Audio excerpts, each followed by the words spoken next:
Who am I? Siapa sebenarnya kita? Apakah tubuh yang terlihat ini? Atau ada sesuatu yang jauh lebih dalam? Tasawuf ilmiah eksakta mengeksplorasinya. Manusia bukan hanya sekedar jasad, namun ada ruh, percikan ilahi, yang sejak awal telah mengenal Tuhannya. Saat ditanya oleh Tuhannya, "Alastu birabbikum?" Ruh menjawab, "Qalu bala syahidna."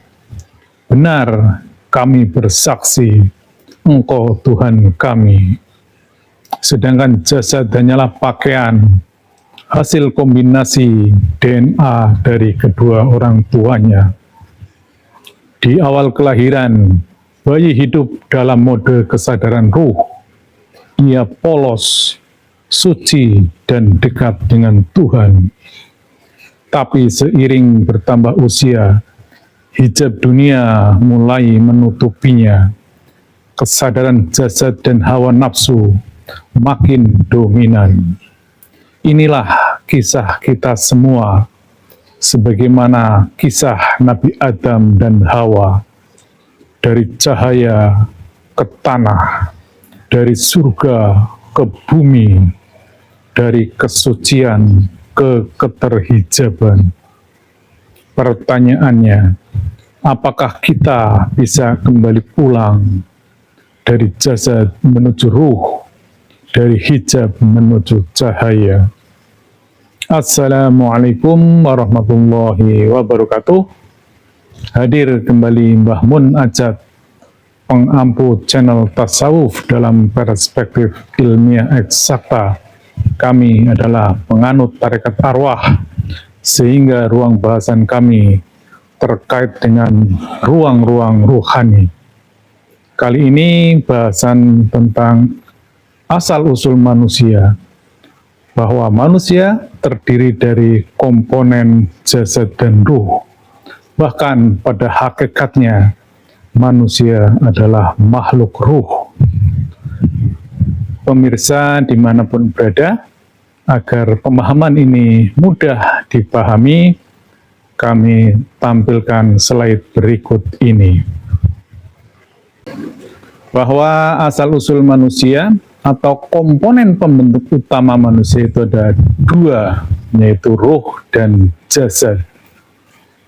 Kita mulai dari jasad terlebih dahulu yang mudah kita pahami. Ia berasal dari materi dunia, yakni berasal dari tanah, sehingga ia akan kembali ke tanah. Yang kedua, jasad adalah hasil kombinasi dari persifatan kedua orang tuanya yang dimanifestasikan dalam DNA yang terdiri dari 23 kromosom dari ibu dan 23 kromosom dari ayah, sehingga manusia mempunyai 46 kromosom. Kemudian jasad meliputi fisik, kemudian hal-hal yang terkait imateri, dia berupa kecerdasan, naluriah, ataupun emosional. Berikutnya, jasad berkembang seiring dengan usia dan pengaruh lingkungannya. Namun, berita kurang menariknya, ternyata komponen-komponen jasad tersebut menutupi kesadaran rohaninya. Inilah yang menjadi concern kita, yang menjadi fokus kita. Bagaimana manusia yang pada awalnya dia mengenal Tuhannya, kemudian terhijab oleh jasadnya, namun dia harus kembali kepada Tuhannya. Baiklah, kita memasuki ke komponen yang berikutnya. Dia adalah ruh. Ruh itu adalah percikan ilahiyah, sebagaimana beberapa ayat menyebutkan, "Kutiupkan ruhku," sehingga dia akan kembali kepada Tuhannya.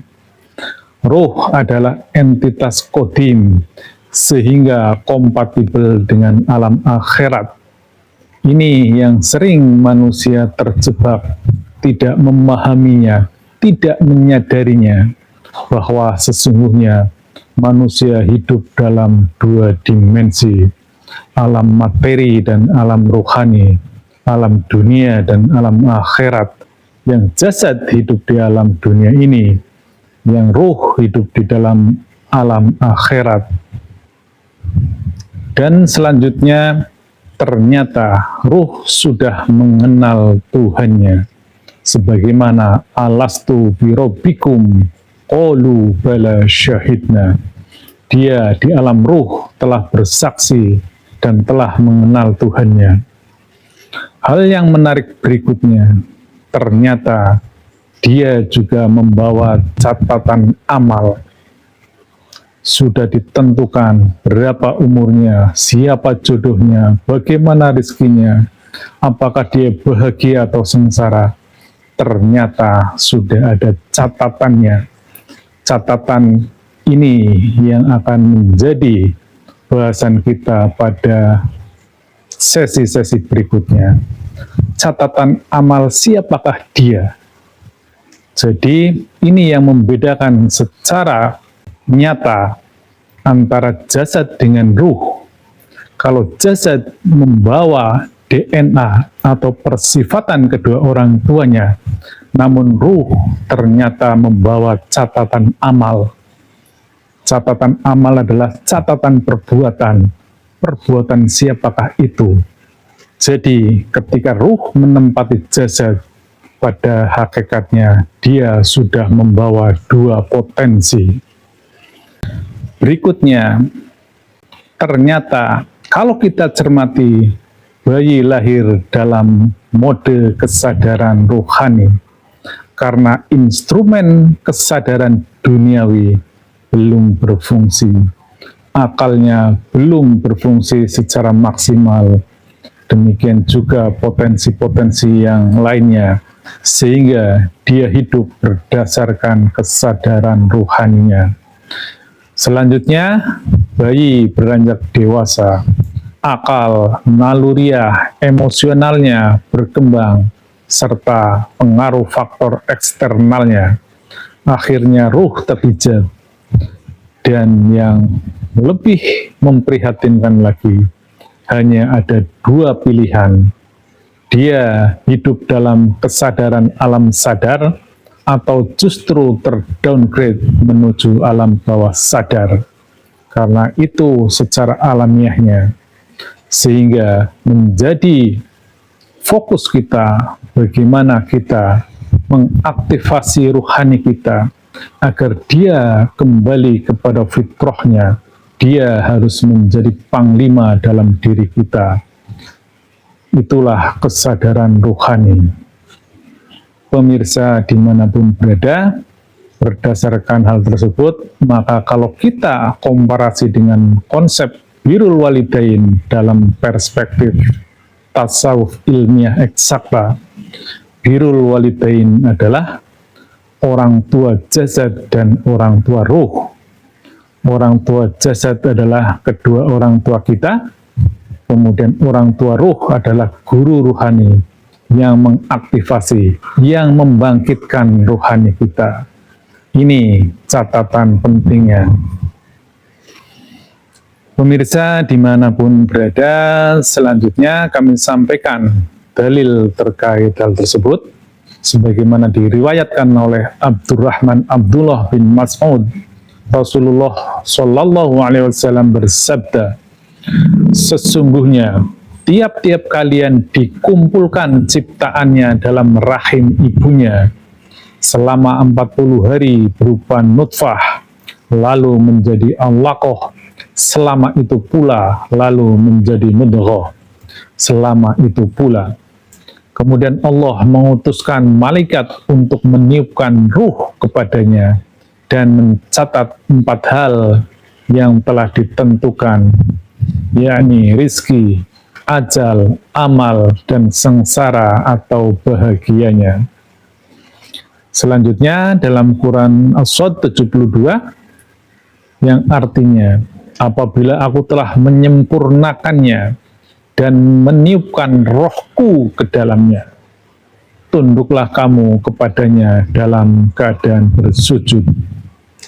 Lebih lanjut, Al-A'raf 172 yang artinya, ingatlah ketika Tuhanmu mengeluarkan dari tulang punggung anak cucu Adam, keturunan mereka, dan Allah mengambil kesaksiannya terhadap diri mereka sendiri, seraya berfirman, bukankah aku ini Tuhanmu? Mereka menjawab, betul, engkau Tuhan kami bersaksi. Kami melakukannya agar pada hari kiamat kamu tidak mengatakan sesungguhnya kami lengah terhadap hal ini. Ini juga menarik. Hari kiamat adalah hari berbangkit. Kiam artinya berdiri. Ini yang sering dipahami keliru oleh umat. Kiamat dianggap sebagai kehancuran semesta, padahal bukan itu perspektifnya. Hari kiamat adalah hari berbangkit. Berbangkitnya ruh. Dan kita paham ruh adalah berasal dari alam qadim, sehingga dia tidak terikat oleh hukum ruang dan waktu. So, kenapa kebangkitan ruh kita harus menunggu jasad kita mati? Bukankah ruh tidak terikat oleh hukum ruang dan waktu? Inilah tasawuf ilmiah eksakta, pengamal tarekat arwah hadir untuk membangkitkan ruh kita yang terhijab oleh jasad kita untuk meniti jalan-jalan akhirat, meniti jalan menuju kembali kepada Tuhannya. Dapat dipastikan ketika kita masih hidup di dunia ini, kita tidak mengenal akhirat, apalagi setelah jasad ini berlepas dari ruh kita. Sudah pasti mata kita buta, telinga kita tuli, mulut kita bisu.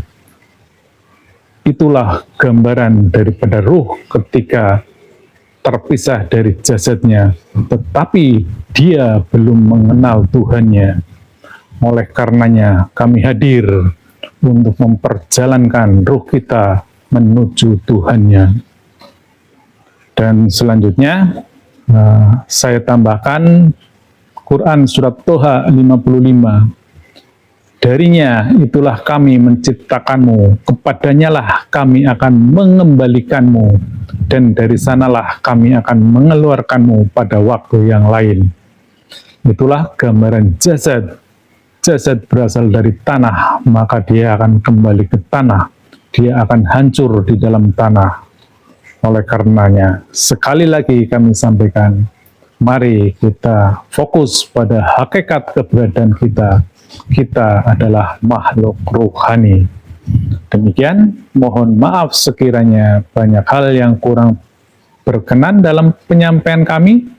Kami akhiri, illahi anta maksudi, waridhoka madlubi. Wassalamualaikum warahmatullahi wabarakatuh.